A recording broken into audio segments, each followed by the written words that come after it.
اور وہ ہے انشاءاللہ عزیز جو ہم آج دیکھیں گے لباس کے تعلق سے، وہ حرام کام جنہیں معمولی سمجھ لیا گیا ہے۔ اب ظاہر سی بات ہے اس ٹاپک اور جس عنوان کو ہم دیکھ رہے تھے اس کا مقصد یہ نہیں تھا کہ ہم جو لوگ جمعہ میں آئے ان کو حقیر سمجھے یا ان کی تذلیل کرے، بلکہ اس کا مقصد یہ تھا کہ ہم نے اگر جانتے بوجھتے یا غیر شعوری طور سے اگر یہ کام کیا ہو تو ہم ان کاموں کو چھوڑ دیں، کیونکہ ایک عمومی طور سے یہ بات میں نے دیکھی ہے، اور وہ یہ ہے کہ لوگ یہ سمجھتے ہیں، اور یہ بات ہم نے شروع میں بھی دیکھی تھی، کہ اگر کسی حرام چیز کے بارے میں ہم کو علم نہ ہو تو اللہ تعالیٰ اس معاملے کو ہمارے لیے معاف کر دیں گا، تو لہٰذا وہ حرام چیزوں کو سننا بھی نہیں چاہتے، اس لیے کہ سنیں گے تو پھر معلوم ہو جائے گا، معلوم ہو جائیں گے تو عمل کرنا پڑے گا اور ہم گناہ گار ہو جائیں گے، لیکن جب تک معلوم نہیں ہوگا تو ہم گناہ گار نہیں رہیں گے۔ چھوٹا سا واقعہ سناتا ہوں، ایک مرتبہ ایک جگہ ہم درس لینے جاتے تھے، بہت ابتدائی دور کی بات ہے، تو وہاں جب درس لینے گئے تو ایک صاحب تھے جن کے گھر میں درس ہوتا تھا، تو ان کے والد درس میں نہیں آتے تھے، تو ایک مرتبہ بچوں کو بولنے لگے کہ دیکھو میں جو تمہارے فیض صاحب آتے ہیں نا وہ بہت باریک باریک پیستے چیزوں کو،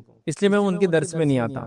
کیوں؟ بولے اس کی وجہ دیکھو سن لو، بولے اب میں آپ کو بتا دے رہا ہوں سن لو، میں آتا نہیں تو میں سنتا نہیں، میں سنتا نہیں تو میری پکڑ نہیں ہے، اب تم لوگ جاتے تو تم سنتے تو تمہاری پکڑ ہے، تو لہٰذا اب تم دیکھ لو تمہارا کیا معاملہ ہونے والا ہے۔ تو گویا ان کا یہ ایک بلیف تھی، سوچ تھی یا فکر تھی کہ اگر حرام چیزوں کو سنے نہیں تو عمل نہیں بھی کرے تو پوچھ نہیں ہوں گے، جیسا کہ اگر مجھے نہیں پتا کہ جوا کھیلنا حرام ہے تو میں کھیل سکتا ہوں، اگر مجھے نہیں پتا کہ سود لینا حرام ہے تو میں سود لے سکتا ہوں، تو ان کی یہ سوچ تھی کہ اگر ہمیں کسی چیز کا علم نہ ہو تو وہ کام اگر کر لے تو جائز ہے۔ تو بولنے لگے بچوں کو کہ باریک باریک پیستے ہو تو اگر آپ جاتے تو آپ کو دیکھو مسائل معلوم ہو رہے مطلب آپ کی پوچھ ہونے والی، تو یہ تھاٹ پروسیس، یہ سوچ بالکل غلط ہے۔ آپ بتائیے اگر ایک شخص ہو جس کو حق معلوم، مطلب جس کے پاس تک توحید کی دعوت پہنچی ہو، ٹھیک ہے ہم سیدھے نہیں پہنچا پائے لیکن پہنچی ہو، تو کیا اللہ کے سامنے نہیں بول سکتا کہ میرے سامنے؟ اللہ کا کام ہے کہ اس کو بتائے توحید کیا تھی، حق کیا تھی، ورنہ جیسا اگر ہم یہ سوچے کہ مجھے حرام نہیں معلوم تھا تو میں عمل نہیں کر تو پوچھ نہیں ہوں گی، تو ایسے کئی لاکھوں کروڑ لوگ جو کہیں گے ہم تک مسلمانوں نے توحید کی پیغام نہیں پہنچا لہٰذا ہم کو پتہ نہیں تھا لہٰذا ہم جہنم میں نہیں جا سکتے، لیکن قیامت کے دن کوئی ایک بھی مشرک اور کافر یہ کہتے ہوئے قرآن کے اندر کوئی ذکر نہیں کہ یہ اللہ پہ الزام لگائیں گے کہ ہم کو پتہ نہیں چلا تھا تیرے دین کے بارے میں، تو یہ اللہ کا ذمہ اللہ پہنچا دے گا۔ تو لہٰذا کبھی ہوتا ہے جب حرام کاموں کی بات کرتے ہیں تو لوگ سمجھتے ہیں ارے یار یہ تو ہم کو ٹارگٹ کیا جا رہا ہے، یار خامو خواہ گئے لیکچر میں نہیں آتے، سیریز میں تو آج بچ جاتے تھے، نہیں، یہ تو اللہ کا فضل ہے کہ اللہ نے وہ چیزیں جن سے وہ سزا دیتا آخرت میں ہم کو بتا دی اللہ کے رسول صلی اللہ علیہ وسلم کے ذریعے، قرآن کے ذریعے، تاکہ ہم اس سے بچ جائے، ورنہ اگر آپ نہ معلوم ہونے کی شکل میں بھی یہ کریں گے تو پکڑ تو ہے، پکڑ سے چھوٹ نہیں یاد رکھیے۔ کوئی یہ سمجھے کہ مجھے حرام چیزیں معلوم نہیں تھی تو اللہ پکڑ نہیں کرے گا، یہ بالکل بے بنیاد عقیدہ ہے، یہ غلط بات ہے، کیونکہ جس شریعت کو ہم نے ماننے کا دعویٰ کیا اس کے قوانین جاننا ہی ہمارا حق ہے۔ جیسا کہ اگر میں کسی ملک میں جاتا ہوں اس کے ویزا اپنے پاسپورٹ پہ لگاتا ہوں تو میں اس چیز کو مانتا ہوں کہ اس ملک کے تمام قوانین میں مانوں گا، تو میرا کام ہے اب جاننا کہ اس ملک میں کیا لے جایا جا سکتا اور کیا نہیں لے جایا جا سکتا، وہ ملک نہیں بتائیں گا، آپ کا کام ہے، آپ آ رہے ہمارے ملک میں آپ جانو۔ تو جب میں نے لا الہ الا اللہ کہا تو صرف یہ لا الہ الا اللہ نہیں ہے، اس کے ساتھ جتنے کنڈیشن ہے سب کو میں نے مان لیا، مطلب جو اللہ نے حکم دیا حلال کا وہ میں مانوں گا، جو حرام قرار دیا میں اس کو حرام مانوں گا، جو کرنے کا حکم دیا کروں گا، جس سے روکا اس سے رکوں گا، اللہ کے رسول کی اطاعت کروں گا، ہمیشہ ایک اللہ کو مانوں گا، یہ سب بائی ڈیفالٹ وہ کنڈیشن میں آ جاتے ہیں، تو اس بات کو آپ سمجھے۔ تو آئیے وہ حرام کام جو لباس کے معاملے ہم نے معمولی سمجھ لیا، چند باتیں اس کے بارے میں رکھوں گا۔ تو پہلی چیز انشاءاللہ ہم جو دیکھیں گے وہ یہ ہے کہ لباس کا یاد رکھیے، یہ معاملہ کچھ باتیں مخصوص مردوں کے بارے میں تو میں کہہ دوں گا مردوں کے بارے میں، کچھ باتیں مخصوص عورتوں کے بارے میں تو کہہ دوں گا عورتوں کے بارے میں، تو یہ مخصوص بات مردوں کے بارے میں، اس میں لیکن عورتوں کو بھی علم ہے، وہ اس لیے کہ ان کو اپنے مرد بچوں کو یہ کام کروانا ہے، ظاہر سی بات ہے ان کے لیے علم تو سب کے لیے، تو یاد ہے کہ لباس کو یاد رکھیے اپنے ٹخنوں سے نیچے پہننا، یہ مردوں کے لیے خاص ہے، عورتوں کے لیے نہیں ہے، عورتیں تو پورا نیچے تک پہنیں گے، وہ لڑ بھی جائے تو کوئی مسئلہ نہیں، ٹخنوں سے اونچا پہننا یاد رکھیے، اور یہ لباس کا وہ حرام کام ہے جس سے ہم نے معمولی سمجھ لیا، یاد رکھیے معمولی مطلب یہ کہ حرام کام ہے لیکن ہم سمجھتے کچھ نہیں ہوگا، اگر ہوگا بھی تو تھوڑے دن عذاب ملیں گا پھر ہم جنت میں انشاءاللہ چلے جائیں گے، لیکن جو اسبال کرتا ہے، اسبال مطلب ٹخنوں سے نیچے پینٹ، پیجامہ، لنگی، پتلون، سوپ کو لٹکانا، اس کو بولتے اسبال، اور کرنے والے کو بولتے عربی مسبل، کرنے والا، مسبل، ٹھیک ہے، تو جیسا صلاح نماز، مسلی نماز پڑھنے والا، تو جو اسبال مسبل جو اسبال کرنے والا ہے، تو اس کے تعلق سے اللہ کے رسول صلی اللہ علیہ وسلم نے بہت سخت وعید کی، مطلب کوئی عام وعید نہیں کی کہ چل جاتا ہے بلکہ۔ آئیے نبی اکرم صلی اللہ علیہ وسلم لباس کے اس مسئلے کے بارے میں کیا فرماتے ہیں، اور کہتے ہیں صحیح مسلم کی روایت ہے، اللہ کے رسول صلی اللہ علیہ وسلم فرماتے ہیں، کہتے ہیں 3 آدمیوں سے اللہ تعالیٰ قیامت کے دن ہم کلام نہ ہوں گا، بات نہیں کریں گا، 3 لوگ ایسے ہوں گے جن سے اللہ بات نہیں کریں گا، روزے ہم کلام نہیں کریں گا، ایک نقصان۔ پھر فرمایا نہ ان کی طرف نظر رحمت سے کبھی دیکھیں گا، دوسرا نقصان، ان پہ نظر رحمت نہیں دوڑائیں گا، اور نظر رحمت جس پہ نہیں ہوں گی وہ جنت میں نہیں جا سکتا، یہ بات بالکل طے ہے، تو نظر رحمت نہیں دوڑائیں گا، دوسرا مسئلہ۔ تیسرا آپ نے فرمایا اور نہ ہی انہیں گناہ سے پاک کریں گا، چونکہ نظر رحمت نہیں ڈالیں گا تو گناہ سے پاک، نہ ہی انہیں گناہ سے پاک کریں گا، پھر آگے فرمایا پاک کریں گا، بلکہ ان کے لیے دردناک عذاب ہوں گا۔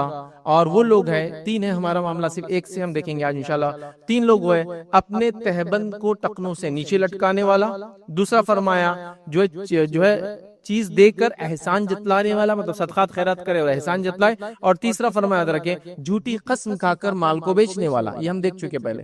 تو آج ہمارا مسئلہ ہے ازبال، مزبل، ٹخنوں سے نیچے لٹکانے والا۔ یہاں اللہ کے رسول صلی اللہ علیہ وسلم تین تین وعیدیں کر رہے ہیں۔ اللہ بات نہیں کریں گا، اللہ رحمت کی نگاہ نہیں ڈالیں گا، اللہ گناہوں سے پاک نہیں کریں گا۔ کس کو؟ جو اپنا ازبال، ٹخنوں سے نیچے کپڑوں کو لٹکاتا ہے۔ اب ایک سوال یہاں آتا ہے، لوگ سمجھتے ہیں ٹخنوں کو چھپانا نہیں چاہیے، کھلا رکھنا چاہیے، تو سوال کیا کرتے ہیں پھر آپ تو ساکس پہنتے ہیں، تو ساکس میں تو ٹخنا ڈھک جاتا۔ ٹخنا کھلا رکھنا اصل نہیں ہے، اصل ہے جو اوپر سے چیزیں پہنی جاتی ہے وہ ٹخنوں سے نیچے نہ جائے، نیچے سے پہنی جانے والی چیزیں ٹخنوں سے اوپر آ سکتی ہے، جیسا socks, leather socks, shoes, long shoes پہن سکتے آپ۔ ٹخنا دکھانا اصل نہیں ہے، جو چیز اوپر سے پہنی جاتی ہے وہ ٹخنوں سے نیچے نہیں جائے، رول یہ ہے۔ تب اوپر سے کیا، جیسا کپڑا، سوپ، لنگی، پیجامہ، پتلون، شلوار، تہبند جو بھی پہنتے ہیں مردوں کے لیے وہ ٹخنوں سے نیچے نہ جائے، لیکن نیچے سے کوئی چیز پہن رہے ہیں، اب سردی سے بچنے کے لیے ساکس پہن رہے یا وارم ویئر پہن رہے یا کچھ بھی خفین پہن رہے وہ چلتا ہے، تو ٹخنا کھلا رکھنا اصل نہیں ہے۔ ورنہ کئی لوگوں کو میں نے سنا رہا، آپ تو بولتے ٹخنے کا، آپ تو ساکس پہنتے اس میں ڈھک جاتا، ٹخنا کھلا رکھنا اصل نہیں ہے۔ اوپر سے آنے والی چیز کو ٹخنوں سے نیچے نہیں لٹکانا، یہ اصول ہے، اور جو اوپر سے آنے والی چیز کو ٹخنوں سے نیچے کرتا ہے اس کو بولتے ہیں مسبل، اسبال کرنے والا۔ اس سے منع ہے، چونکہ اللہ کے رسول نے شوز پہنے یا پھر ایسے ساکس پہنے سے خفین کہتے ہیں جو ٹخنوں سے اوپر تک آتے ہیں اور لیدر کے موٹے بنے ہوئے ہوتے ہیں، تو اس میں تو چھپ جاتا ہے، مسبل نہیں ہونا چاہتا۔ یہ بڑی اہم چیز ہے، اس بات کو ہم سمجھیں۔ نبی اکرم صلی اللہ علیہ وسلم جو لباس پہنتے ہو ٹخنوں سے اونچا، اور زیادہ سے زیادہ جب آپ اونچا پہنتے تو آدھی مچھی تک، جو پنڈلی کی مچھی بولتے ہیں وہاں تک آتی، شن کی جو مسل ہوتی ہے اس کی آدھی مسل تک پہنتے تھے، اتنا اونچا بھی ہوتا تھا۔ تو گویا ہمارے لمٹ کیا ہے، ٹخنوں سے اوپر سے لے کر تو آدھی مچھی تک، بس آپ جہاں بھی اس کے بیچ میں آپ کو جتنا کرنا ہے آپ کر سکتے ہیں، ٹخنوں سے نیچے نہیں جانا چاہیے۔ اب یہ اصول یاد رکھ لیں، اور بڑی سخت وعید ہے، معمولی وعید نہیں۔ اب کچھ لوگ کہتے ہیں یہ تو ان لوگوں کے لیے تکبر سے لٹکاتے تھے، اس حدیث میں کہیں بھی تکبر کا لفظ نہیں ہے، لیکن حدیث پوری واضح ہے، صحیح مسلم کی روایت ہے کہ تین آدمیوں سے اللہ تعالیٰ روز قیامت جو ہے نہ ہم کلام ہوں گا، نہ رحمت کریں گا، نہ مغفرت کریں گا، اور ان کے لیے دردناک عذاب ہوں گے۔ کہیں بھی نہیں ہے کہ وہ تکبر سے کرتا ہوں گا، کہیں بھی نہیں، الفاظ ہی نہیں۔ ہاں، تکبر سے کرنے والے کے لیے ڈبل عذاب ہے، یہ بات حدیث کے اندر آتی ہے، مطلب جو لٹکائے بھی اور تکبر سے لٹکائے، جیسا بادشاہ، سلاطین، بڑے بڑے لوگ اس زمانے میں اپنے کپڑوں کو لٹکاتے تھے، بلکہ اتنا لٹکاتے تھے کہ پیچھے لوگ لے کر چلتے تھے اس کو اٹھا کے جب ان کو چلنا ہوتا تو یہ یاد رکھیے، وہ تکبر سے کرتے، ان کے لیے اور زیادہ بڑا عذاب ہے۔ لیکن نبی اکرم صلی اللہ علیہ وسلم کو تکبر تھا نہیں تھا، پھر بھی آپ ہمیشہ اوپر رکھتے تھے۔ کیا دلیل ہے؟ ہمارے لیے اتباع کی دلیل ہے کہ ہم کو نبی اکرم صلی اللہ علیہ وسلم جیسا کرنا ہے۔ اب آئیے، کچھ لوگ کہتے ہیں ابوبکر صدیق رضی اللہ عنہ کا جو ہے ٹخنے سے نیچے جاتا تھا، تو یاد رکھیں ابوبکر صدیق کے تعلق سے آتا ہے کہ ہاں کبھی کبھار ان کو دیکھا گیا کہ ان کا ٹخنا ڈھکا ہوا ہوتا تھا، لیکن کیسا ہوتا تھا وہی بتا دیتا ہوں۔ ایک طرف نیچے ہوتا تھا اور ایک طرف اوپر، وہ بھی کیا ہے، کپڑا چونکہ سلا نہیں سکتے تھے، پیسہ اتنا نہیں تھا لوگوں کے پاس، اور تھا بھی تو یہ لوگ اسراف نہیں کرتے تھے، تو اسی کپڑے کو یوز کر رہے تھے، آپ سمجھے؟ تو تب ایک لٹکتا تھا، تو اگر کوئی کہہ رہا ہے میں ابوبکر صدیق کی سنت پہ چلتا ہوں تو ایک نیچے لٹکائے ایک اوپر کرے، اور اللہ کے رسول نے کہا ابوبکر کو تکبر نہیں ہے۔ اب اللہ کے رسول نے ابوبکر کی ضمانت تو لے لی، میری اور آپ کی ضمانت کون لیں گا بتائیے؟ ابوبکر کی ضمانت ہو گئی۔ اب کچھ لوگ کہتے نہیں ہم کو تکبر نہیں ہے اس لیے ہم لٹکا سکتے، چلیے اوپر کیجئے، نہیں اوپر نہیں کر سکتا، تکبر بھی ہے نا، میں تکبر سے نہیں لٹکاتا نا، چلیے اوپر کیجئے نا، پھر ایک بار نہیں اوپر نہیں کر سکتا، تکبر تو ہے، پھر اس کا مطلب کہاں گیا پھر وہ، چلیے کر کے دیکھیے نا پھر ایک بار۔ تو بہرحال لوگ لیکن فیشن میں یہ کام کرتے ہیں، لیکن سنت کی وجہ سے یہ کام نہیں کرتا۔ بیچ میں فیشن آ گیا تھا، چند سیلیبریٹیز اونچا پہن رہا، اب سب پہن رہے، دیکھیں چھوٹے چھوٹے پینٹ پیچے ہوتے ہیں، اونچے اونچے ہوتے ہیں، سب پہن رہے، اب وہ لمبا کریں گے وہ بھی لمبا کر دیں۔ نبی اکرم صلی اللہ علیہ وسلم سنت بول کے آپ یہ کیجئے، ورنہ سب دردناک عذاب کی وعید یاد رکھیے۔ تو میں سمجھتا پوائنٹ بہت امپورٹنٹ تھا، اور ہم نے اس کو کلیئر کرنے کی کوشش کی۔ یاد رکھے کہ ہم کو لباس کے معاملے میں یاد رکھیے، لباس کو اونچا پہننا چاہیے، ٹخنے سے اونچا جو اوپر کی طرف سے نیچے جاتی ہے وہ کبھی بھی جو ہے ٹخنے سے نیچے نہ جائے، چاہے آپ لنگی، پتلون، پیجامہ، عربی سوپ جو بھی پہنتے ہیں وہ ٹخنے سے اونچا رہنا چاہیے، یاد رکھیے، ٹھیک ہے؟ منیمم ٹخنے کے تک آ سکتا ہے، اور اس کے اوپر کرنا ہے تو آدھی مچھلی تک آپ لے جا سکتے ہیں۔ دوسرا وہ کام یاد رکھیے جو لباس کے معاملے میں حرام ہے لیکن ہم نے اس کو معمولی سمجھ لیا، یاد رکھیے وہی ہے، اور یہ بھی مردوں کے لیے یاد رکھیے، وہ ہے دو چیزیں مردوں کے لیے سونا پہننا اور ریشم پہننا، یاد رکھیے، چونکہ آرنامنٹس بھی لباس کا حصہ ہی ہوتے ہیں ایک طرح سے، جو ہم اوپر سے پہنتے ہیں، اس لیے اس کو بھی ہم اس میں ڈال دے رہے ہیں۔ تو سونا پہننا اور ریشم پہننا یاد رکھیے، نبی اکرم صلی اللہ علیہ وسلم نے فرمایا، مسند احمد کی روایت، اور یہ مردوں کے لیے عورتوں کے لیے نہیں، عورتیں سونا بھی پہن سکتی ہے، ریشم بھی پہن سکتی ہے۔ مسند احمد کی روایت ہے، میری امت کی عورتوں پر ریشم اور سونا جائز ہے اور مردوں پر حرام ہے۔ کیا فرمایا آپ نے؟ میری امت کی عورتوں پر ریشم اور سونا جائز ہے لیکن مردوں پر حرام ہے، یاد رکھیے۔ اب یہ حرام ہے معلوم ہونے کے باوجود بھی یاد رکھیے، چلیے ہمیشہ نہ پہنتا ہو لیکن شادی کے وقت تو ضرور پہنے گا، مطلب ہمیشہ اگر نہ بھی پہنتا ہوں تو شادی بھی آؤ تو برابر لڑکا ہے تو سسرال والے لا کر جہیز یا کچھ دینے والے، اس کی پہلی علامت یہ کہ انگوٹھی آپ کے ہاتھ میں ڈال دی جا رہی ہے، اور بڑے فخر سے وہ نوجوان ہاتھ میں انگوٹھی پہن کے گھوم رہا ہے، لوگ انگوٹھی دیکھ کر پہچان لے رہے کہ اس کی شادی طے ہو گئی، مطلب رسم ہو گیا، اس لیے ہاتھ میں سونے کی انگوٹھی آ گئی۔ آئیے نبی اکرم صلی اللہ علیہ وسلم کا زمانہ ہے اور ایک شخص جو ہے سونے کی انگوٹھی پہن کر مسجد نبوی میں داخل ہوا، نبی اکرم صلی اللہ علیہ وسلم نے انگوٹھی کو اتار کر پھینک دیا۔ نبی اکرم صلی اللہ علیہ وسلم نے کہا کیا تو پسند کرتا ہے کہ آنکھ کا انگارہ تیرے ہاتھ میں دیا جائے یا تجھے پہنا جائے؟ تو کہا نہیں۔ اس کے بعد کچھ لوگ اس کے پاس آئے اور کہا تیرے گھر میں محرمات ہوں گی نا، مطلب گھر میں عورتیں وغیرہ ہوں گی نا، ان کو لے آ کے دے دے۔ تو کہا اس انگوٹھی کو میں کبھی نہیں اٹھاؤں گا، جس کو اللہ کے رسول نے پھینک دیا اس کو نہیں اٹھاؤں گا۔ اس نے اس انگوٹھی کو ہی چھوڑ دیا۔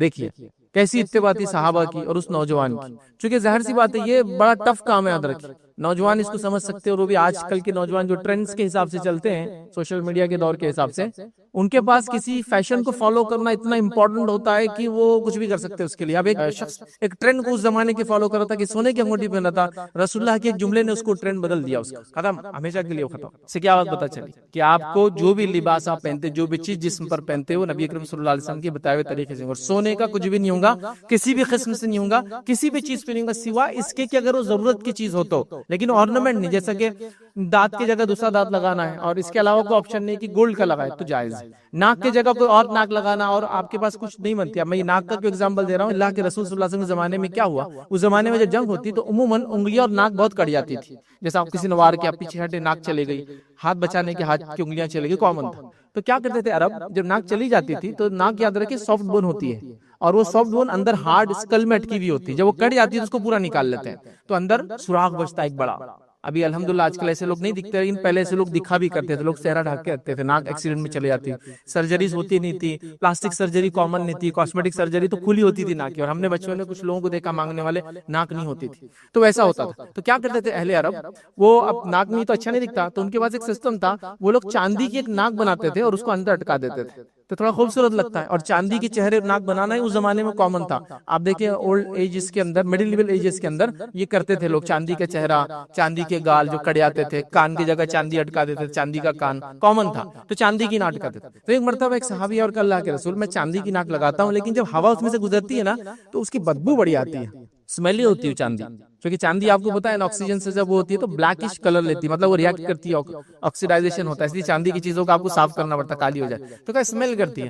تو کیا میں سونے کی لگا لوں، تو کہا ہاں تو سونے کی لگا لے، تو پتا چلا یوز کی چیز، جیسا اگر آپ کو بول رہا ہے ہاتھ کے اندر کچھ چیز ڈالنا ہے تو وہ گولڈ کی ڈال سکتے، تو وہ بہت دن تک اچھی ہوتی ہے، آپ ڈال سکتے ہیں، دانت کی جگہ گولڈ کا کچھ لگانا لگا سکتے ہیں، وہ ایک الگ بات، بٹ آرنامنٹ کے طور پر آپ گولڈ نہیں پہن سکتے، یاد رکھیے۔ پھر مرد آرنامنٹ کے طور پر کیا پہن سکتا ہے، حالانکہ آج کا ٹاپک نہیں، بس مختصر بتا دوں، مرد چاندی کی ایک انگوٹھی اپنی یہ دو انگلی رنگ فنگر اور لٹل فنگر، چاہے سیدھے ہاتھ کی یا پھر الٹے ہاتھ کی رنگ فنگر یا لٹل فنگر اس کو کہتے ہیں، چھوٹی انگلی اور یہ اس کو انگوٹھی والی انگلی کہتے ہیں، ان میں پہن سکتا ہے۔ اور آپ صلی اللہ علیہ وسلم کی انگوٹھی جو تھی چاندی کی تھی، اس پر ایک حبشی نگینہ تھا، کچھ لوگ بولتے عقیق اللہ کے رسول پہنتے تھے، اللہ کے رسول عقیق کبھی نہیں پہنا، حبشی نگینہ ایتھوپین ایک نگینہ ہوتا تھا جو بلیک کلر کا ہوتا تھا، بلیک شیڈ میں وہ ہوتا، اور اس پہ لکھا ہوتا محمد رسول اللہ، اور اللہ کے رسول اس کو الٹا پہنتے تھے، مطلب رنگ کا نیچے کا حصہ اوپر اور جو سیل تھی وہ نیچے آتی تھی، اس لیے آپ دیکھیں بہت سارے اہل علم کو وہ انگوٹھی پہنتے ہیں، اس کے پیچھے پتھر ہوتا ہے لیکن الٹا پہنتے ہیں، پتھر نیچے اور انگوٹھی کا پتلا حصہ اوپر رہتا ہے، تو یہ سنت ہے، تو اللہ کے رسول الٹا پہنتے تھے اس کو،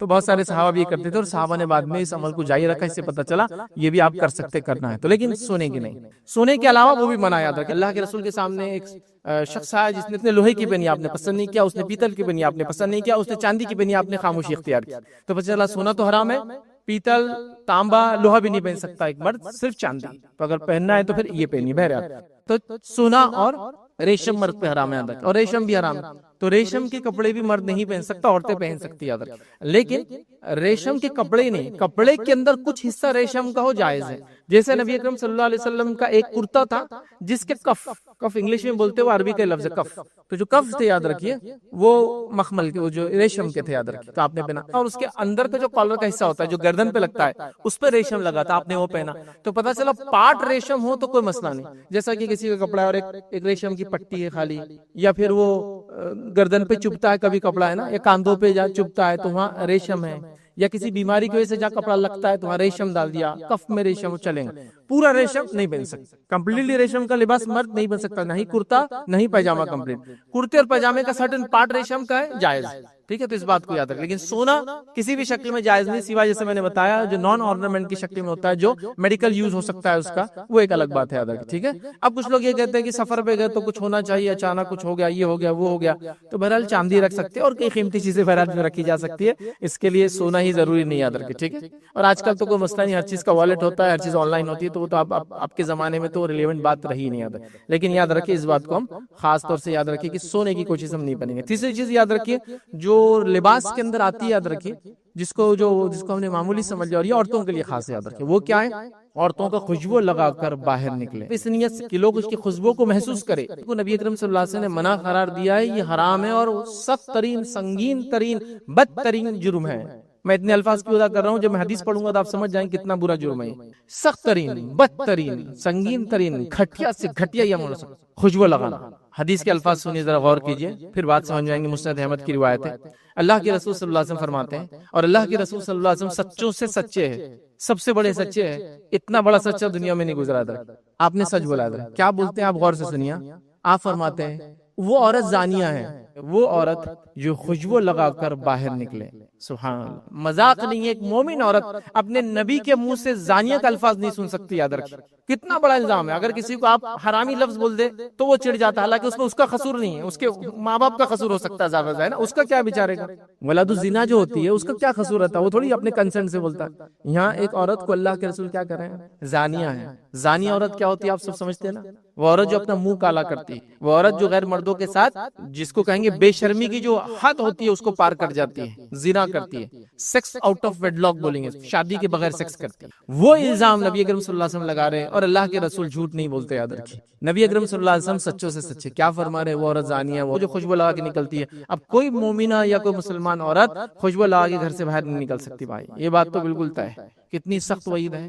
لیکن آج دیکھیے عورتوں کو خوشبو لگا کر، بلکہ ان کے خوشبو کا ایڈورٹیزمنٹ نہیں کی جا رہا ہے کہ جب آپ چلو گے تو لوگ مڑ مڑ کے آپ کو دیکھیں گے۔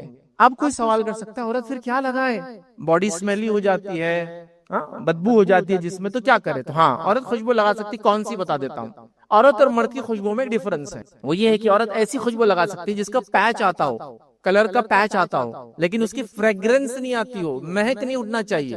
اور آدمی کو اللہ کے رسول نے پیچ والی خوشبو سے منع کیا، اور وہ کے اندر خوشبو کی دو قسم تھی، ایک تھا جو دھبے کی شکل میں آتی تھی، مطلب اس کو اگر لگائے تو اس کا زعفرانی رنگ کا پیچ آ جاتا تھا، اس کو سونگے تو خوشبو آتی تھی، لیکن وہ فریگرنس نہیں ہوتی تھی، مطلب جیسا کہ ایک عورت لگا لے تو جسم میں اس کی بدبو نہیں آئیں گی، لیکن بازو والے کو سونگنے میں بھی نہیں آتی۔ یہ بات سمجھیے آپ، اس کو بولتے ہیں دھبے والی خوشبو، جو مہکتی نہ ہو۔ اور مردوں کے لیے کون سی خوشبو ہے؟ دھبے والی خوشبو مرد نہیں لگا سکتا، وہ مہکنے والی لگا سکتا، تو عورت خوشبو لگا سکتی، کون سی خوشبو؟ جو پیچ کی شکل میں آتی، مطلب وہ خوشبو ہوتی ہے جو مہکتی نہیں ہے، بس وہ جہاں لگا جائے اس پارٹ کو اچھا کر دیتی، جیسا کہ آپ کو لگ رہا ہے ڈیوڈرنٹ لگانا چاہیے، بغل میں لگا لیجئے، لیکن مہکنا نہیں چاہیے، اس فریگرنس نہیں ہونا، اڑنا نہیں وہ مہک ہوا میں، چونکہ جتنے مرد سونگیں گے آپ گناہگار ہوں گے اور زانیہ کا ٹائٹل مل جائے گا۔ لیکن ہم نے دیکھا لوگ ایلیٹ کلاس کے نام پر، میں کسی کو ذلیل کرنے کے لیے بات نہیں کہہ رہا ہوں، لیکن حقیقت ہم سمجھیں گے تو انشاءاللہ عمل کریں گے۔ ایلیٹ کلاس کے نام پر باہر سے آئے تو کیسا پتا چلے گا کہ ہم باہر جا کے آئے تو ہم خوشبو لگا رہے ہیں؟ نہیں، خوشبو سے مت، آپ کے اخلاق سے پتا چلے گا باہر جا کے آئے، آپ کے پیسے خرچ کرنے سے پتا چلے گا، جو صدقات کرتے ہیں کہ آپ باہر سے جا کے آئے، ہے نا، غریبوں کو دیتے ہیں، مسکینوں کی مدد کرتے ہیں، ہاں یہ آپ کا وہ ہے، یہ باقی سب چیزیں نہیں، خوشبو تو نہیں ہے۔ اللہ کے لیے خوشبو مت لگائیے، ایک عورت نہیں لگا سکتی۔ ہاں پیچ والی خوشبو جو دھبا دیتی ہے لیکن فریگرنس نہیں ہوتی، اس میں خوشبو ہوتی ہے لیکن وہ مہکتی نہیں ہے، وہ لگانا جائز۔ تو میں سمجھتا ہوں بات واضح ہوگی۔ ابھی وہ عورتیں دھنی لے رہی ہے، آج کل میں نے دیکھا دھنی، مطلب کپڑے پہنتے ہیں اور آگ لگاتے ہیں، اس کے اندر عود وغیرہ ڈالتے ہیں اور اوپر کھڑے ہو جاتے ہیں، وہ اندر جاتی ہے اور اس کی اتنی مہک ہوتی ہے، تو اس عورت کو، یا ایسی عورت جو خوشبو لگا کے کرے، زانیہ۔ آئیے دوسری روایت، مسند احمد کی روایت، نبی اکرم صلی اللہ علیہ وسلم فرماتے ہیں جو عورت خوشبو لگا کر مسجد کی طرف، مسجد کی طرف آ رہی مطلب نماز کو آ رہی ہے، کتنا بڑا کام ہے نا، جو عورت خوشبو لگا کر مسجد کی طرف گئی تو آپ سب فرما رہے ہیں وہ جب تک غسل جنابت کی طرح غسل نہ لے لے اس کی نماز بھی قبول نہیں ہوتی ہے۔ غسل جنابت مطلب انسان جب کرتا ہے، جب بیوی کے ساتھ ہم بستری کرتا ہے، جب تک وہ نہ لے اس کی نماز ہی قبول نہیں ہوں گی، کتنی سخت وعید ہے نا. تو اب کوئی خاتون خوشبو نہیں لگائیں گے انشاءاللہ. جیسے کوئی مرد تکنے سے نیچے اب نہیں پہنے، کوشش کریں گے اوپر کر لے، وقت کے ساتھ ہی صحیح، ابھی فولڈ کر کے ہی صحیح، بعد میں کٹا کے ہی صحیح، نہیں کر لیں گے. تو عورت بھی خوشبو نہیں لگائیں گے. تو خوشبو لگائیے لیکن پیچ والی، فریگرنس والی نہیں. اور مرد پیچ والی نہ لگائے، فریگرنس والی. اور مردوں کے لیے خوشبو کا مسئلہ نہیں، اس لیے یہ بات عورتوں کے لیے تھی خاص، میں نے کہا تھا. چوتھی چیز یاد رکھی، جو یاد رکھیں گے، جو لباس کے معاملے میں حرام ہے، جس کو معمولی سمجھ جائے گا، وہ کیا یاد رکھیں؟ عورتوں کے چھوٹے اور باریک کپڑے. اب اس کا مردوں سے کیسے تعلق ہے؟ اور پہلی بات کا مردوں سے کیسے تعلق ہے؟ ظاہر سی بات ہے، آپ اپنی بیوی کو، اپنی بہن کو، اپنی ماں پہ دیکھیں گے یہ چیز تو یہ مسئلہ حل ہو جائے گا. جیسے آپ نے دیکھا کپڑے صحیح نہیں ہے، خوشبو لگا رہی ہے آپ کی بہن یا بیوی، تو آپ کا یہ بیگم یہ نہیں ہو سکتا، اور باجی یہ نہیں ہو سکتا، یا بہن یہ نہیں ہو سکتا، امی یہ مت کیجیے، روکنا پڑے گا آپ. تو اسی طرح جو ہے یہاں بھی یاد رکھیے، اگر عورت اگر پتلا اور باریک لباس پہن رہی ہے تو اس کا مطلب مردوں کی آنکھوں کا پانی مر گیا ہے، جبھی تو وہ پہن رہی ہے ویسا لباس. تو آئیے اللہ کے رسول کیا فرمائے. لیکن عورت تو خود سمجھ ہونا چاہیے اس کی. حدیث کے الفاظ سنیے، بڑے سخت الفاظ ہیں. اور لباس کا معاملہ ہے، نبی اکرم صلی اللہ علیہ وسلم فرماتے ہیں، صحیح مسلم کی روایت ہے، جہنمیوں کی 2 ایسی قسمیں آپ سے فرماتے ہیں جو میں نے اپنے زمانے میں نہیں دیکھا، آنے والے زمانے میں آئیں گی. جہنمیوں کی 2 ایسی قسمیں جو میں نے اپنے زمانے میں نہیں دیکھا، آنے والے زمانے میں آئیں گی. کیا ہے؟ پہلی وہ قسم، ایسی قوم آئیں گی جو گائے کی دم کی طرح ان کے پاس کوڑے ہوں گے اور لوگوں کو ماریں گے. مطلب ظالم حکمراں، ظلم کرنے والے حاکم، پہلی قسم ہوگی. اور دوسری قسم وہ عورتوں کی ہے جو کپڑے پہننے کے باوجود ننگی ہوں گی، سیدھی راہ سے بہکنے والی اور دوسروں کو بہکانے والی ہوں گی، اور سر پر بختی اونٹوں کے کوہان کے جیسے جوڑے ڈالیں گی. بختی اونٹ سمجھتے ہو؟ وہ اونٹ جس کے اوپر ایک ہم پا جاتا ہے اور وہ چربی کی وجہ سے ہوتا ہے، اور وہ صرف سیدھا نہیں آتا، ایسا ڈھل جاتا ہے. اب وہ اونٹ تو ہمارے زمانے میں نہیں، تو میں آپ کو بیل کا ایگزامپل دوں گا. یہ جو سانڈ ہوتے ہیں نا، راستوں پہ کبھی آپ کو ملیں گے، ان کے کاندھا دیکھو کیسا ہوتا ہے، گول، عام بیلوں کا نہیں ہوتا ہے. اور وہ اتنا بڑا ہوتا ہے کہ ایک طرف گر جاتا ہے کبھی، اس کے چربی کی وجہ سے، چونکہ وہ کام نہیں کرتا، صرف چلتے پھرتا ہے. تو وہ اس کو بولتے ہیں کوہان. تو وہ بیل کی کوہان ہے، لیکن اونٹ کے بیچ میں آتی ہے، سینٹر میں آتی ہے، اس کے سامنے نہیں آتی، سینٹر میں. تو وہ کوہان کے جیسا ہوں گا، مطلب وہ اپنے سروں پر جوڑے ڈالیں گی. جوڑے کا مقصد کیا ہوگا؟ لوگوں کو اٹریکٹ کرنا. ٹھیک ہے. تو آپ سے فرماتے ہیں بختی اونٹوں کی جو ہے کوہان کی طرح ہوں گی. ایسی عورتیں جنت میں داخل نہ ہوں گی، بلکہ جنت کی خوشبو بھی نہیں نصیب ہوں گی ان کو. حالانکہ جنت کی خوشبو فلاں فلاں مقام تک آتی ہوں گی، جنت کی خوشبو بھی نہیں سن، مطلب اتنے دور سے لے جایا جائے گا جہنم میں کہ اس کی سمیل بھی اس کو سونگنے کے لیے نہیں دیا جائے گا. کس عورت کو؟ کپڑے پہنے ہوئے ننگی ہونا. اس کا معنی کیا ہے؟ اس کا معنی ہے کپڑے تو ہے لیکن اتنے پتلے کہ دکھتا ہے، کپڑے تو ہے اتنے چست ہے کہ پوری باڈی سمجھ میں آتی ہے، یا کپڑے ہی غائب ہے سیدھے سے. ہمارے پاس دونوں مسئلے ہیں، کپڑے بھی غائب ہے، چست بھی ہے، اور پتلے بھی ہے. جیسے آج کل تو ہاتھوں تک تو کپڑا پہننا ہی نہیں، سمپل. تو ایک عورت کا یہاں سے یہاں تک کھلا ہے، اب ہاتھ کھلا ہے تو ہاتھ اٹھا دے تو بغل بھی کھلا ہے، اس کا مطلب تو یہ تو چلا ہی گیا سمجھو. اب تھوڑا دیندار طبقہ کیا کر رہا ہے؟ اس کو ڈھاک رہا ہے. کس سے ڈھاک رہا ہے؟ معلوم آپ کو؟ جالیوں سے ڈھاکا جا رہا ہے. اللہ تعالیٰ کو کیا جواب دیں گے؟ اس ہاتھ کھلا ہے. یہی تو حدیث کا معنی ہے، کپڑے پہنے ہوئے ننگی ہوں گی. یا پھر کپڑا تو پورا پہنا، اتنا چست پہنا کہ وہ نہ پہنتی اور پہنتی دونوں ایک جیسا ہے. کپڑا کیا ہے؟ تو برقع بھی اتنا چست ہے کہ وہ پہنے اور نہ پہنے ایک جیسا ہے، کہ اندر کون ہے کیا ہے ساری ساخت پتہ چل جاتی ہے. ساخت سمجھتے ہیں؟ باڈی کا فگر اور شیپ سمجھ میں آ جاتا ہے.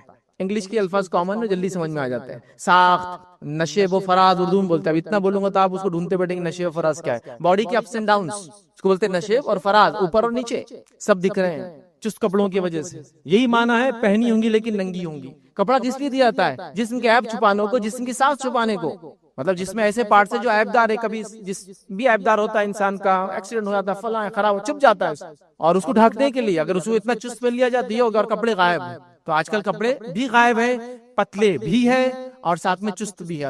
اتنے چست کپڑے پہنتی ہے کہ دعوتوں میں دیکھا جا رہا ہے کہ عورت یا تو کرسی بیٹھ سکتی ہے تو بیٹھ کے نہیں کھا سکتی، کھڑ رہ کے کھانا کھا رہے. کیوں؟ تو وہ فولڈ ہی نہیں ہوتا پیر، کیونکہ وہ پیجامہ چوڑی دار، کیا وہ چوڑی بھی شرماری دیکھ کر کہ اس سے بھی کوئی باریک چیز ہو سکتی، کبو دار ہے کہ ایسا یوں کرے تو کیا ہوتا، تھائی کی مسل پھیلنا شروع ہوتی، اور پھیلے تو وہ برداشت نہیں کر سکتا. تو مانڈی ڈال کے نہیں بیٹھ سکتے، دو جان بھی نہیں بیٹھ سکتے. آپ دیکھیے آپ ایسے کھڑے تو پینٹ آپ کیوں نہیں ہوتی، جیسے آپ پیر کو پلٹائے تھائیز بڑی ہو جاتی ہے آپ کی. تو وہ اتنا بھی برداشت نہیں کرتا، اتنا چست ہوتا ہے وہ کپڑا.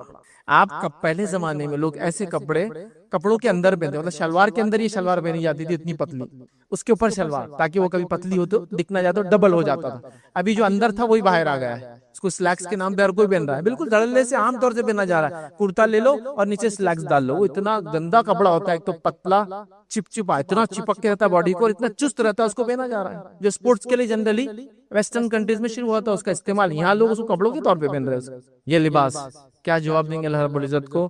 کہ اللہ کے رسول فرما رہے ایسی عورتیں جنت میں نہیں جائیں گی بلکہ جنت کی خوشبو بھی نہیں سونگیں گی. اور میں نہیں سمجھتا ہوں کوئی بھی مومنہ اور ایک مسلمان عورت اتنا بڑا خطرہ صرف لباس کے معاملے میں لے سکتی ہے کہ آخرت برباد کر دے ایک لباس کے لیے. لباس ڈھیلا ڈالا مکمل ہو. میرا ایک اس پہ مکمل لیکچر ہے, خاص طور سے گزارش کروں گا سبھی سے اس کو سنیں, اور شاید میری زندگی کا سب سے لمبا لیکچر ہے, اور وہ عورت کا لباس کیسا ہو. تقریباً 2 گھنٹے اور 47 منٹ کا وہ لیکچر ہے, سب سے لمبا لیکچر میری زندگی. مکمل طور سے عورت کا لباس کیسا ہونا چاہیے میں نے مکمل ڈسکرپشن دیا, اللہ کے رسول صلی اللہ علیہ وسلم کے عمل سے, امہات المومنین کے عمل سے, اور صحابیات اور تابعیات کے واقعات اس میں پورے. وہ کیسا کپڑا پہنتی تھی, کیسا چیک کرتی تھی, اور کپڑے کے معاملے اتنی حساس ہوتی تھی کہ ایک صحابیہ کے تعلق سے واقعہ آتا ہے کہ وہ اپنے وقت میں جو ہے ایک زمانے کے اندر بوڑھی ہو گئی اور نابینا ہو گئی تھی, تو دیکھ نہیں پاتی تھی.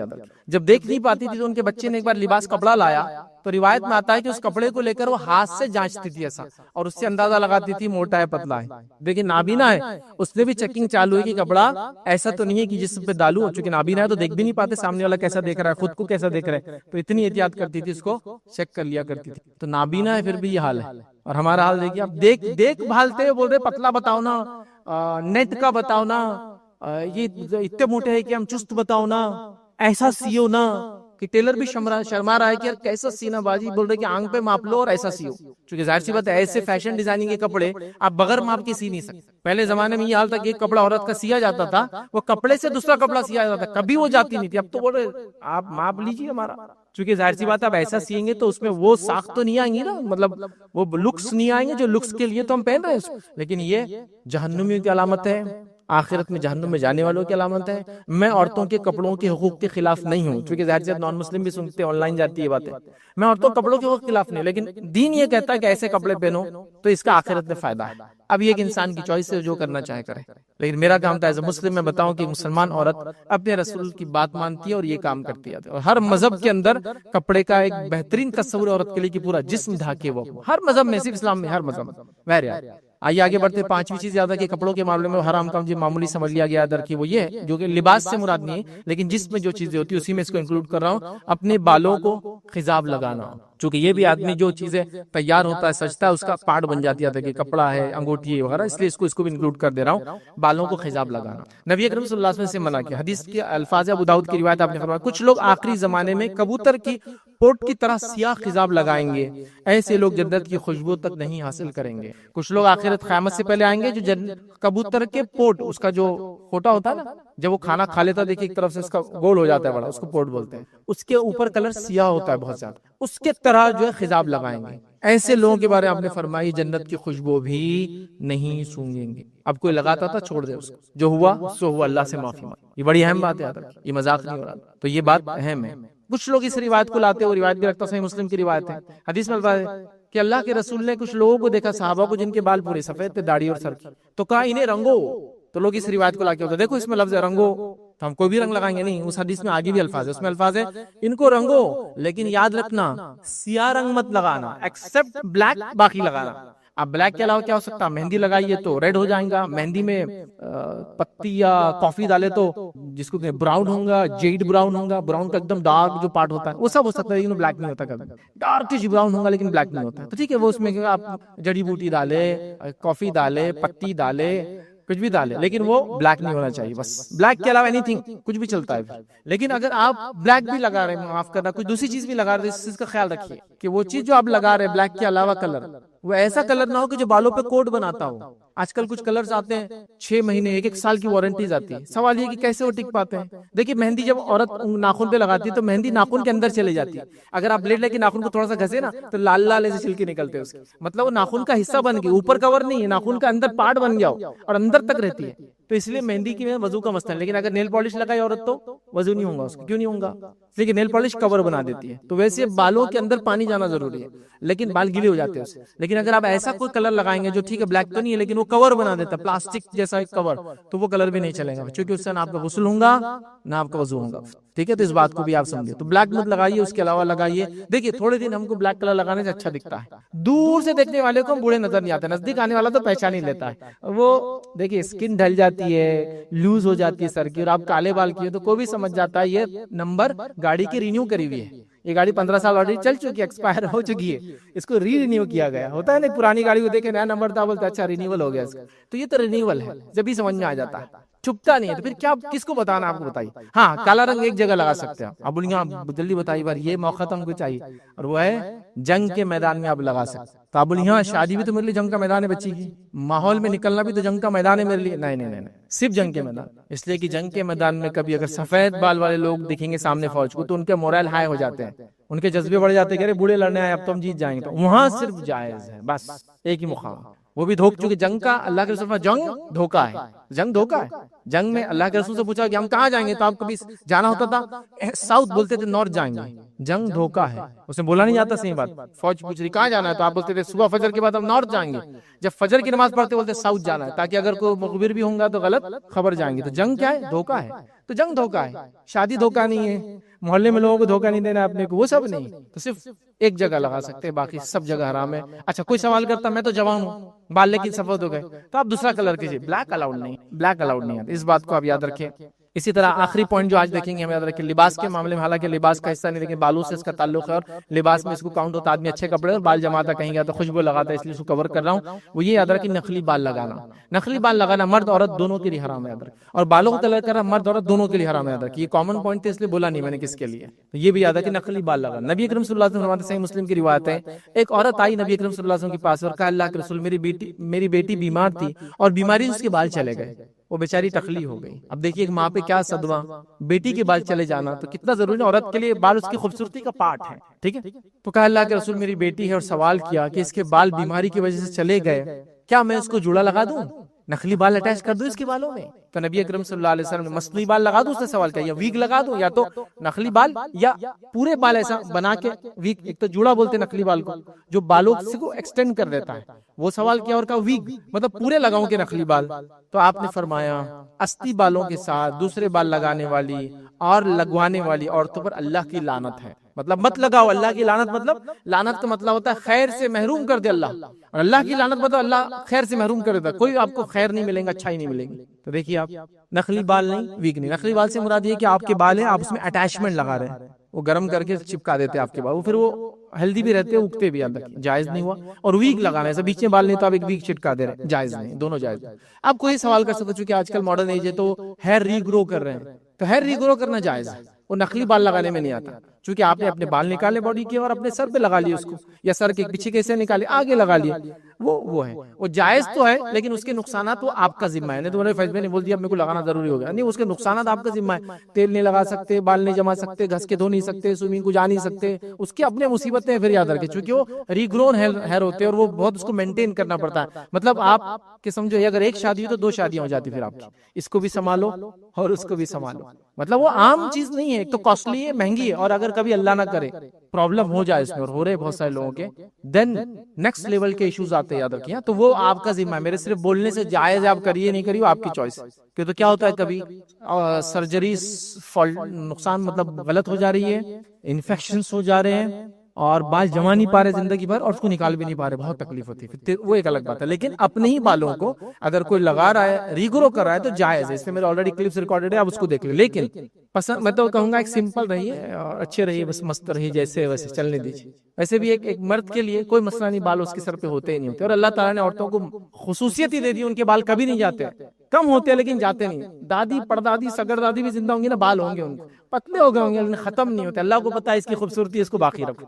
میاں بھائی کو کوئی مسئلہ نہیں, بال رہے نہیں رہے, ان کی خوبصورتی اپنی الگ ہی ہے. بہرحال الحمدللہ ان کا اپنا سواگ ہے, اپنا ایک طریقہ ہے زندگی جینے کا, اور اس سے بالوں میں اس سے کوئی اڑچن نہیں آتی الحمدللہ. ایمان ہے, ہیلدی ہے, نمازیں پڑھ رہے, سجدے کرنے کی توفیق اللہ نے دیا, بس باقی سب دیکھا جائے گا, کوئی چیز ہے نہیں ہے, چلتے رہیں گے. تو بہرحال اس کو یاد رکھیں. تو نقلی بالوں کا آج کل بہت سسٹم چل رہا ہے, اللہ کے لیے نقلی بالوں کا اوائڈ کیجیے, چونکہ اللہ کی لعنت ہے لگانے والے پہ بھی اور لگوانے والے پہ بھی. تو یہ رسک تو ہم لے نہیں سکتے صرف بالوں کے لیے یار. آخرت میں اگر کامیاب ہو گئے تو اتنے خوبصورت ہو جائیں گے, حدیث میں الفاظ ہے جب جنت کے بازار لگیں گے, اور جنت کا بازار جمعہ کے دن لگتا ہے یاد رکھیں, لیکن وہ جنت کا بازار ہے بھائی, اس کا لیول ہی نیکسٹ ہے. تو جب روایت میں آتا ہے جب مرد نکلیں گے, چونکہ عورتیں اس بازار میں بھی نہیں جائیں گی, روایت میں الفاظ ہے مر جائیں گے, تو وہاں ہوا چلیں گی, اور ہوا میں کیا اڑیں گے معلوم آپ کو, دھول کی جگہ مشک, اور اس کے ساتھ ساتھ آپ کا زعفران اڑے گا. جب وہ مشک اور زعفران اڑ کر آ کے چہرے پہ لگیں گا تو ان کی بیوٹی بڑھ جائیں گی. تو جب وہ بازار جا کر گھر آئیں گے تو ان کے بیویاں کہیں گے آپ تو اور خوبصورت ہو کے جانے سے پہلے جتنے تھے. تو شوہر کہیں گے اپنی صورت کو بھی دیکھو، چونکہ اللہ نے ان کو بھی ڈبل بیوٹی کر دیا ہوں گا، ان کو بھی خوبصورت بنا دیا ہوں گا. تو مرد اس بازار میں جائیں گے جہاں خوبصورتی بڑھ جائیں گے. ان بازاروں میں جانے کے لیے خوبصورت بنانا پڑتا ہے اپنے آپ کو، کالا پیلا نیلا اداہرن لگا کے جانا پڑتا. نہیں وہ بازار میں جا کے آئے بازار خوبصورت ہو جاتے، چونکہ وہ جنت کے بازار ہے. آپ سمجھ، تو وہاں خوبصورتی بائی ڈیفالٹ آ جائیں گی. آپ کو جو چاہیے وہ ملنے والا، تو بال کیوں نہیں ملیں گے آپ کو؟ ہاں جو چاہیے. تو ایک دنیا کی زندگی میں کوئی ایسا حرام کام نہ کر لے خوبصورتی کے لیے، کپڑوں کے معاملے میں، خوشبو کے معاملے میں، بالوں کے معاملے میں، کہ آخرت برباد ہو جائے. آخرت اصل ہے جب وہاں چلے جائیں گے نا، کپڑے بھی ملیں گے ایک سے ایک، سب ملیں گے. جنتی شخص جو مرد ہوگا اس کا ایک جو کنگن ہوگا جو اسے پہنایا جائے گا، ایک بار اگر اللہ تعالیٰ اس کنگن کو دنیا میں اجازت دیتے دکھائی دینے کا، تو اللہ کے رسول فرماتے ہیں سورج ویسے ہی پھیکا پڑ جائے گا جیسا سورج کے سامنے ستارے پھیکے پڑ جاتے ہیں. مطلب سورج غائب ہو جائیں گے اس کی چمک کی وجہ سے، اتنا چمکیلا ہوگا. دیکھیے جنت کا معاملہ ہے. تو یہ سب چیزیں چاہیے تو دنیا میں کچھ تو اسٹرگل ہے، کچھ چیزوں کو چھوڑنا پڑے گا ہی، پسند اور نفس بولنے کے باوجود. بہرحال وقت نہیں، ہم اپنی بات کو یہاں ختم کرتے ہیں. میں سمجھتا ہوں میں نے بہت امپورٹنٹ پوائنٹس لیے آج لباس کے معاملے میں، چونکہ روزمرہ کا معاملہ تھا، امپورٹنٹ تھے. مقصد تھا اصلاح، نہ کہ کسی کو ذلیل کرنا یا کسی کو نیچا دکھانا کہ بھائی ہم کو ٹانٹ مار دیا آج. نہیں بالکل نہیں، میرا مقصد نہیں ہے. مانا یہ تھا کہ اگر علم نہیں ہوگا تو اب علم آ گیا، اور اگر علم کے باوجود کرے تو ایک ریمائنڈر آ گیا کہ اب انشاءاللہ ہم نہیں کریں گے. تو لباس کے معاملے میں ہم کو بہت سترک ہو جانا ہے، ساودھان ہو جانا ہے. رائٹ کائنڈ آف ہم کو لباس اور کپڑا پہننا، تاکہ آخرت کے مسائل سے ہم بچ جائے. دنیا بہرحال جو بولے بولتی رہیں گی، اس نے ہر کسی کو بولا، اچھوں کو بھی بروں کو، لیکن آخرت سنورنا یہ اصل چیز ہے. اسی بھی اپنی بات کو میں ختم کروں گا. اللہ رب العزت سے دعا ہے کہ اللہ سبحانہ تعالیٰ ہم تمام کو لباس کے اور تمام معاملات میں حلال کام کرنے کی توفیق عطا فرمائے. اللہ رب العزت ہمیں ہر معاملات میں اپنی زندگی کے حرام چیزوں سے جو ہماری حفاظت کرے. اپنے اس دعوے کے اندر اسی طرح جو ہے